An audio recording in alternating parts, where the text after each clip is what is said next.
Ryan Iwamoto is a business rock star. He is a 31-year-old co-founder of 24-Hour Home Care, a company serving the older adult population in most parts of California, Santa Monica included.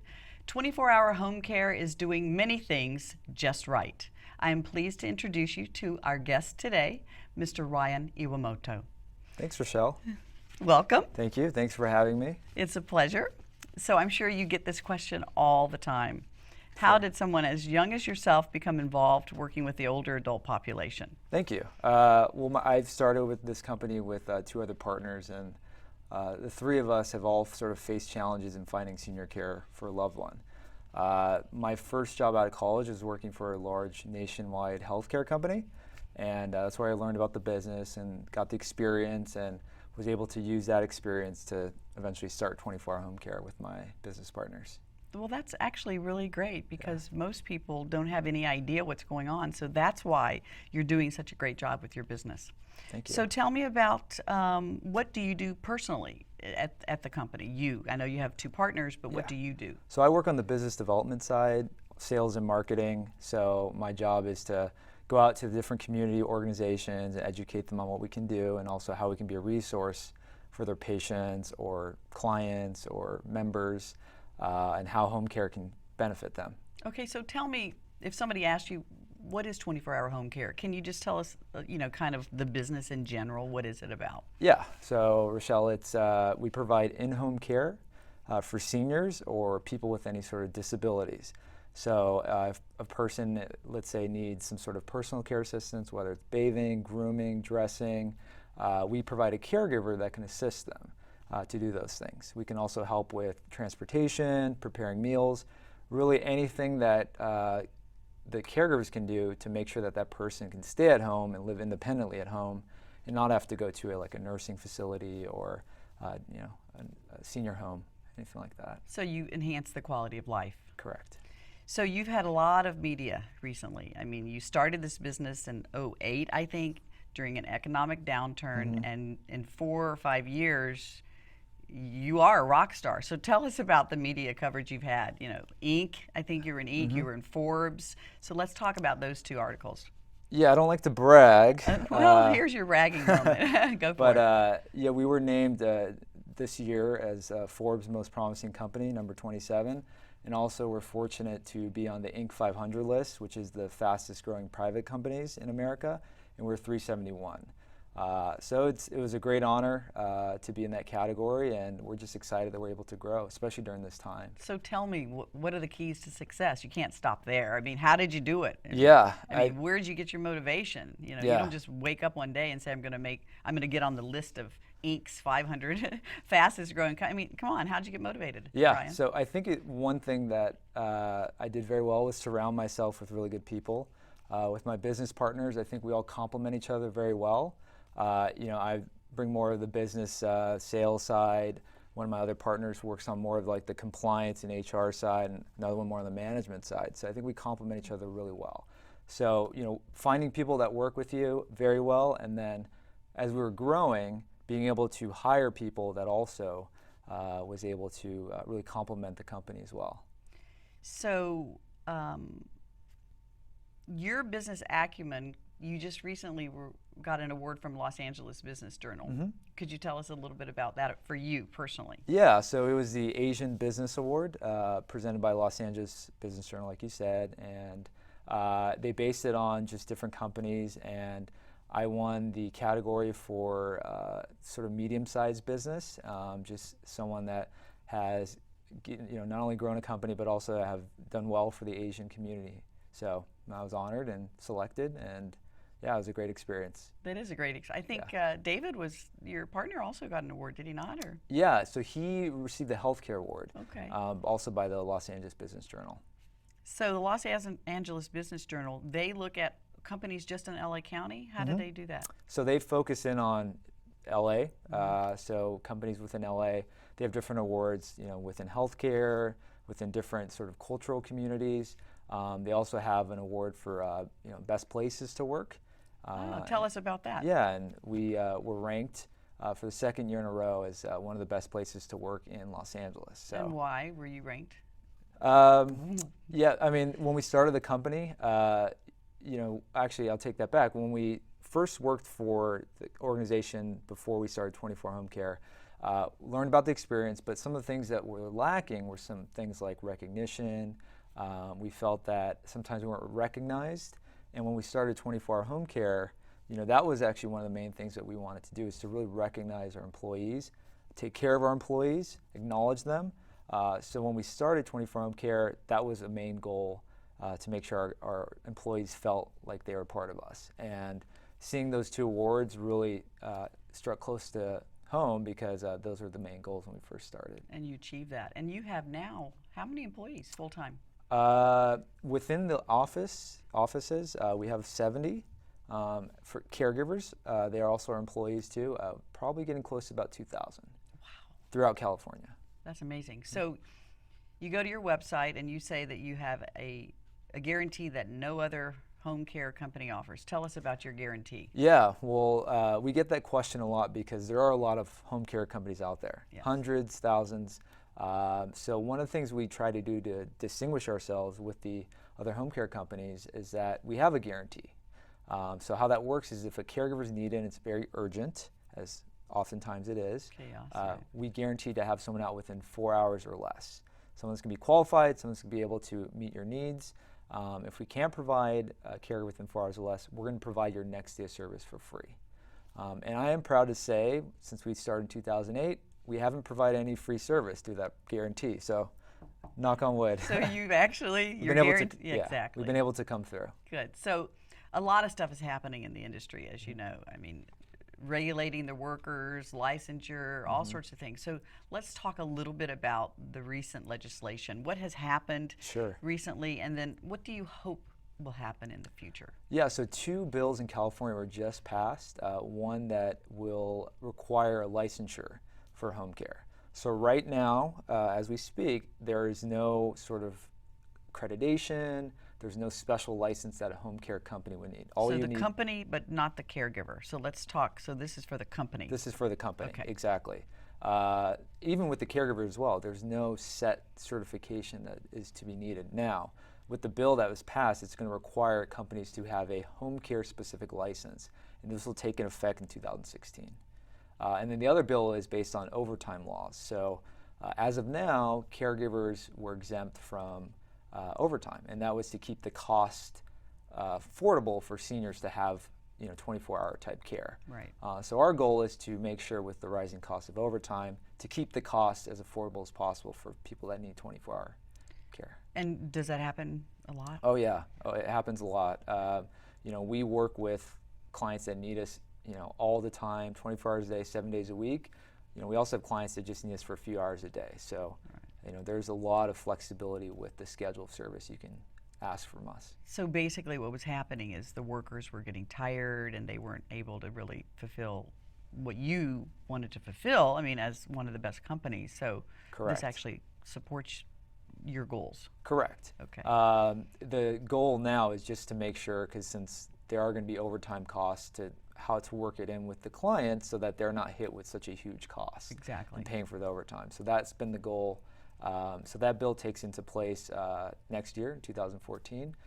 So we're strategizing really to find a sort of system to keep those prices affordable. That's great. Now, you do a lot of you have a lot of partnerships, I know, because I can see that from your website. Yeah. And you recently collaborate, and you're going to collaborate with Wise and Healthy Aging. Can you tell us, first of all, about your partners that you currently have, and then about the collaboration here in Santa Monica?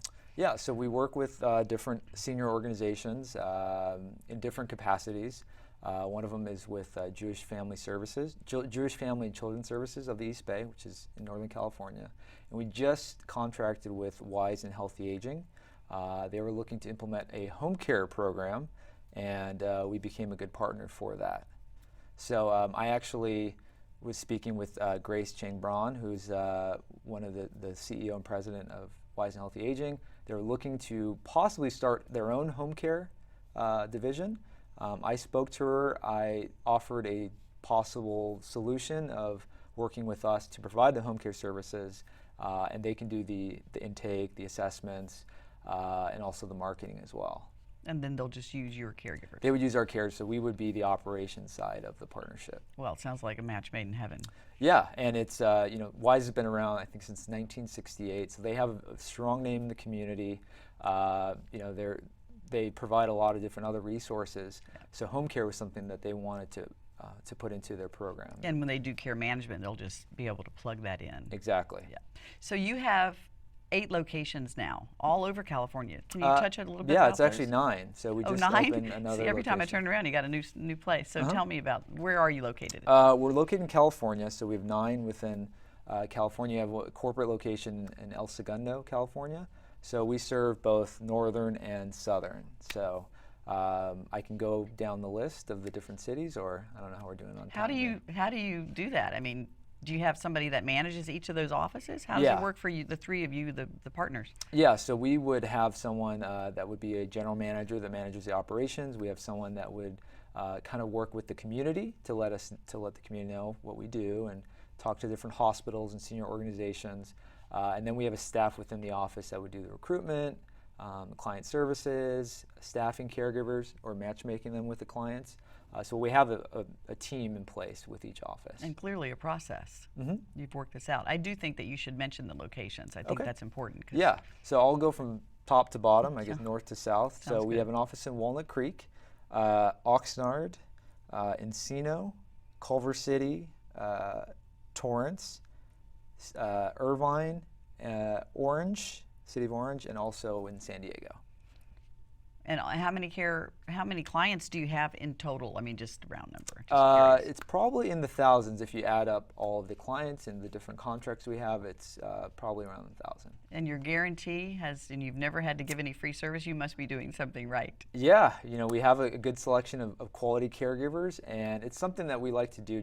We work with a lot of different hospitals. I was going to say, like the discharge planners? Exactly. So if they need someone that needs to go home but needs extra help, they know they can count on us to have someone out there immediately. So do they call? How does that work? Usually the family would get sort of a brochure or a list, but oftentimes the case manager may call us and say, hey, we have a patient that's getting discharged, they need help, can you come out and see them? And we'll come out and see them, educate them on the process, let them know what we can help out with, and if we're a good fit, then they'll hire us.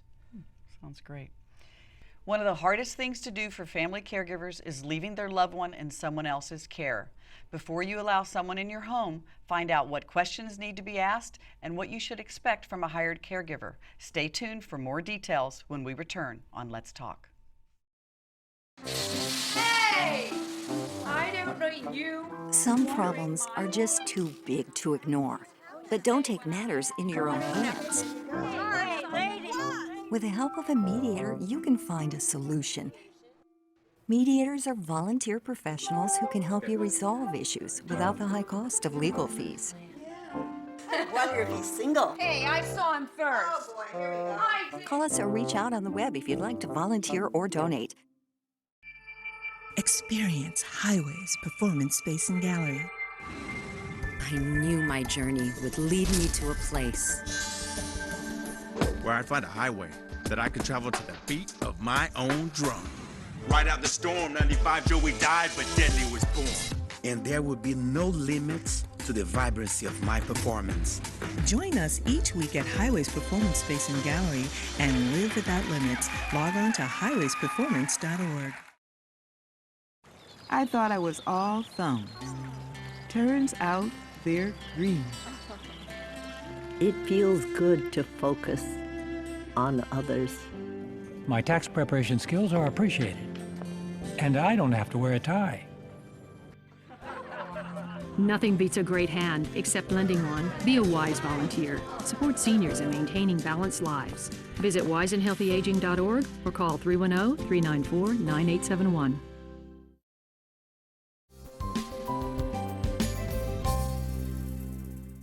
Ideally, we all want to be able to care for our loved ones, but sometimes you need to bring in the experts to assist you with this vital role.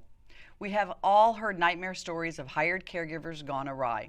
Today's guest, Ryan Iwamoto, and his company, 24-Hour Care, take the guesswork out of getting the help you need during what can be challenging times.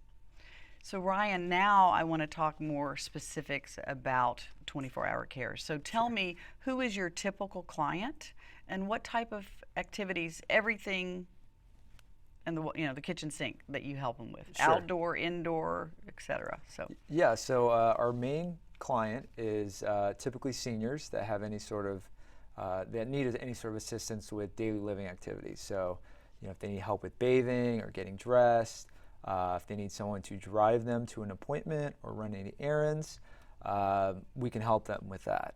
We also do work with adults and children with disabilities. So if we can help them in any same areas, we can do that as well too. So what about, do you help grandparents raising kids too as well? Because sometimes you see that combination. Yeah, so we do work with grandparents, and with the kids, it's mainly with developmental disabilities. Okay. We work with Regional Centers of California, which are state agencies that assist families with developmentally disabled kids. So do you do things like, you do inside work, I know, but what about outside stuff? Yeah, so we do, typically we call light housekeeping. Okay. Anything really to keep the environment healthy, safe, clean for the client. If they need a lot of yard work and heavy yard work, obviously we'd probably recommend a landscaper or something like that. But anything that's within the home that we can help and keep clean and keep it safe for the client, we can do it. And your caregivers, they're versatile in all this? Mm-hmm. So basically when you hire somebody, you ask them, can they do all these things? Can they lift weight? I mean, yeah. How do you go about doing that? That's a big job. So part of the screening process of our caregivers is that we have sort of a interview where we go over all the different skill sets. They also take different tests where they have to verify some of the skill sets as well too. So we find out, if they worked with client that has Alzheimer's or mobility issues, and we kind of pair them up with the right client that we have. And what other things do you do? I know you must do background checks. Mm-hmm. I mean, so we actually have what's called our 24-point screening process. Okay. So it incorporates a lot of different things, but just to kind of highlight some of them, we do a nationwide criminal background check. Okay. We require that all of our caregivers have at least a year's worth of experience in the professional setting as a caregiver. We also make sure if they're going to be driving, we do a motor vehicle report check. We also make sure that they are CPR certified. Good. So that leads me to this next question. Are all your caregivers first responders? Mm-hmm. Yes. So can you explain to our audience what a first responder is? Sure. So if, let's say, a client is unconscious or can't breathe, they are able to perform CPR, mouth-to-mouth resuscitation. They can also obviously call 911 to alert the paramedics, but they can provide the CPR while the paramedics are on the way. But what other role do first responders have? I mean, like if they go into the house and they see things that don't look quite right. Yeah. For example. Yeah. So we work with the caregivers, where if we see any obviously danger within the home, whether it's environmental or any sort of abuse, financially or physically, they can alert us, and we can alert the proper people to make sure that that client is safe. APS probably. Mm-hmm. So now this is important for everybody. So what are some of the things that a family member or a family, when they're coming to this place, this time in the life of their loved one, they have to find a caregiver. What are the key questions they should be asking? What do they need to know before they allow somebody in their house? And this is really important information. So yeah. So whether you are hiring someone from an agency or hiring someone privately, it's very, very important to make sure that you first interview the person. Make sure that they're a good fit, not only from an experience standpoint, if your client or your loved one has Alzheimer's, it's very important that they have that type of experience. Okay. The second thing is to make sure that you verify their background, whether it's checking references or doing background checks. Very, very, very important. And to elaborate on the background checks, especially if you're going with an agency, making sure that they do a nationwide criminal background check and not just the state. I've done my research and found that a lot of companies only do statewide checks. Obviously, there's a reason why we do nationwide. We want to make sure we cover all of our bases. Absolutely, because they could just go from Nevada to here and... Exactly. Yeah. And we've seen that with our interviews, that we've met really good people. But after running the background check, we find something in Ohio, and obviously we don't bring them on board. Of course. Yeah. What other important things should should families know or Yeah. ask? So also another thing to look out for is, if you are going with an agency, making sure that the caregivers are bonded and insured. And what that means is that the company takes the liability. So in case there's any sort of theft, damaged property, negligence, or even something like a workers' comp situation. Like, so if the caregiver is assisting the client and hurts himself, if that insurance is in place, the organization or company would be responsible for that. So that would be your organization Exactly. in this case. Now, if someone hires someone privately, making sure that you have that type of insurance, making sure there is a workers' compensation policy, because if that caregiver gets hurt within the home, the client could be the responsible party to take care of all those medical costs, because you are essentially the employer. Exactly. I can't imagine anybody being able to do all of that. Yeah. And that's why you would hire a company like yours. Yeah, because caregiving has been around for a while. However, it's usually been done by family members or friends. Exactly. So that thought process hasn't really been, it hasn't come up too often. But we've heard time and time again people that were primary caregivers either getting burned out or having problems, and then coming to us for that added help and security of having a caregiver. So you have a lot of positive, obviously, testimonials on your website. So tell us some success stories. Yeah. Well, I think just being able to grow as a company is a testament to the success that we've had. Some of the things that really hit home to me is when I'm able to help someone in that urgent time. So whether it's a hospice client that needs some assistance, around the clock before they pass. Another story that I like to share is I know a client wanted to be home. She was being discharged from the hospital on Christmas Eve, and they wanted her to come home for Christmas Day. So being available 24 hours a day, they contacted us, and I actually went out there and met with her on Christmas Eve in Santa Monica, and got her set up with a caregiver, and we had her home Christmas Eve so that she can spend Christmas at home. That's so great. Yeah. I mean, we don't know how important these things are until we're personally affected by them. Mm-hmm. So the word community is in the name of your company. Yeah. So you really are involved in the community in some big ways. Why don't you share that with us? Yeah, so when we started the company, we really wanted that to be the motto of our organization, is that we give back to the community. As a former Boy Scout and Eagle Scout, I've kind of been in that environment of giving back. So one of the ways we do that is we have what's called our Proceeds to Charity program. So we work with a lot of different nonprofits, charities, locally as well as nationally. And when a client signs up with our service, they can choose off that list whatever organization they feel strongly about, and we'll donate a portion of their proceeds to that charity of their choice. Oh, that's great. Yeah, and since 2008 when we started the program, we've donated over $50,000 to these different charities. That's impressive. Yeah. And the client actually gets to choose? Mm-hmm. They get to choose whatever organization they feel strongly about. So that's in their intake. Mm-hmm. That's a great idea. Did you come up with that idea?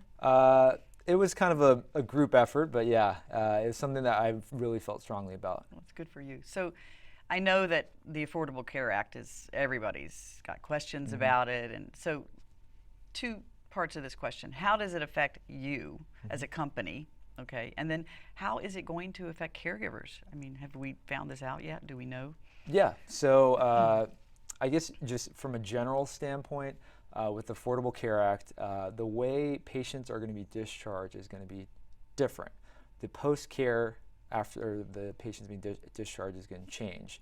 So before, it would be a fee-for-service that hospitals will get reimbursed. Okay. Now, they're going to be sort of incentivized to keep the patients at home and not come back after 30 days, which means that they will be penalized if they do.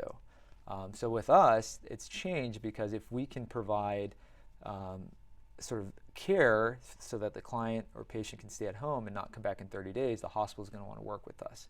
So we've actually created a program called Hospital to Your Home, which provides sort of tangible solutions to make sure that that care is in place so that they don't get readmitted within 30 days. And so the readmittance, what is that because of what? I mean...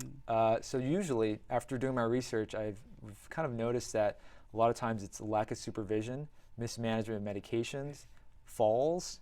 So if that patient gets or readmits back to the hospital within 30 days of being discharged, that hospital is going to be penalized. So, for us, creating that program is really going to keep their patients, not coming back within 30 days. So if we can do a good job, they're going to want to use us and probably recommend us when they have patients they're discharging. Everybody's happy. Everyone's happy, yeah. So do you do community outreach and education about this? Yeah, so we work with all the local hospitals and educate them on what we do. Part of the contracting side too is, we're trying to work with hospitals to really educate them on everything that we can do, from transporting patients back to making sure we're picking up the prescriptions, setting the medication regimen. If they have doctor's appointments, we can make sure that they're doing that. So all these different things to really ensure that that patient is going to stay at home and not have to go back. So what advice would you give to some young, business graduate? You're actually a graduate. You graduated in sociology. Correct. Right? So yes.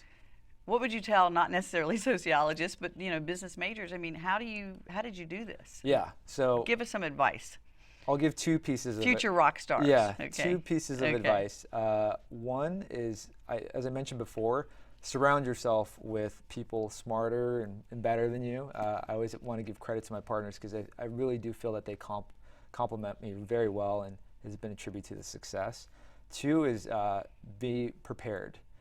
It's another Boy Scout motto that I learned. Elaborate on this. But being prepared, not just jumping into something, but really, calculating and analyzing and making that educated decision before you do things. So, for example, when we started the business, instead of just jumping into it, the three of us planned. So we planned for probably over a year, just getting all the details. When we're, figuring out the projections, we calculated everything to, how many sheets of paper we're going to need and how much, that's going to cost us, to really kind of get a sense of, where we need to structure ourselves and how we need to launch the business. So I would say preparation is definitely key. Well, in this case, preparation has paid off. Thank you. Congratulations to your success because you have done an amazing job. Thank you, Rochelle. And I'm so happy that you're going to be in Santa Monica. Yeah. Okay. And Ryan, thanks for being on the show. Yeah, thank you as well. Okay. Our program is brought to you by the Commission for the Senior Community, focusing on preserving and improving the quality of life for Santa Monicans 60 and older. For more info, visit our website on the screen now. Thank you so much for watching Let's Talk. Till next time, be well, live well, age well.